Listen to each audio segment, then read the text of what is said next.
In subarachnoid hemorrhage patient, the one complication of this is vasospasm, which we can call DCI, delayed cerebral ischemia. This is a complication of subarachnoid hemorrhage. What happens when there is a bleed or aneurysm rupture and subarachnoid hemorrhage occur? Then other blood vessels start constricting. When the other blood vessels start constricting, it means that now the blood flow to the brain will be decreased, and that can lead to delayed cerebral ischemia, or we can say vasospasm induced infarct.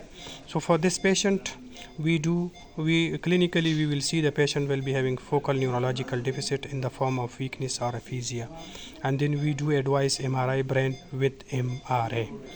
Now when the patient develops focal neurological deficit, then we have to treat like the vasospasm induced infarct develop. Then we have to keep the BP high, like more than 160 mg and less than 200 systolic BP, and we will also give milrinone 2 milligram per hour. So this is the milrinone.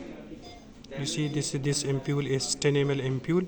Each ml contain 1 milligram of milrinone. Now to keep the BP high, we will give the fluid.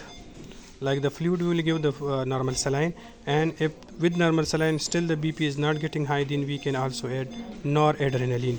So the fluid we will keep the BP high with the fluid. And then another thing is that vasoconstriction. For this vasoconstriction, we will give this milrinone injection. So the milrinone injection will help in vasodilation, and we will give it almost for 2 to 3 days, and then we will taper up and stop it.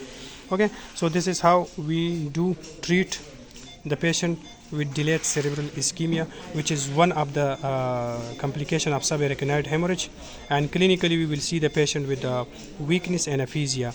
Okay, like any focal neurological deficit, which will lead us to know that this patient is most probably having DCI or vasospasm induced infarct.